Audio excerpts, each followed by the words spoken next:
ഡയറ്റൊക്കെ നോക്കുന്നവർക്ക് വേണ്ടിയിട്ട് നമുക്ക് ചെറിയൊരു റെസിപ്പി തയ്യാറാക്കിയാലോ. ഒരു മുട്ട പുഴുങ്ങിയെടുക്കണം. തലേന്ന് കുതിർത്ത് വെച്ച ചെറുപയർ ഒന്ന് പുഴുങ്ങിയെടുക്കാം.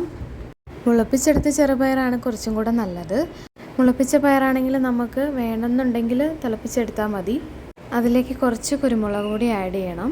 പിന്നെ കുറച്ച് ഉപ്പ് നമ്മൾ ആഡ് ചെയ്യണം. പുഴുങ്ങിയെടുത്ത മുട്ട കഷ്ണങ്ങളാക്കിയിട്ട് അതിലേക്ക് ഇളക്കി യോജിപ്പിച്ചെടുത്ത് കഴിഞ്ഞാൽ സംഗതി റെഡി ആയിട്ടുണ്ട് കേട്ടോ. അപ്പം നമുക്ക് ഇതിൻ്റെ കൂടെ എന്തെങ്കിലും ഒരു ഡ്രിങ്കും കൂടെ ഉണ്ടാക്കിയാലോ. ഒന്നുമില്ല, കുറച്ച് ചൂടുവെള്ളം ഉണ്ടാക്കിയെടുക്കണം. പിന്നെ നമ്മൾ ചിയാ സീഡും കൂടെ ആഡ് ചെയ്തിട്ട് കുടിക്കുകയാണ് കേട്ടോ.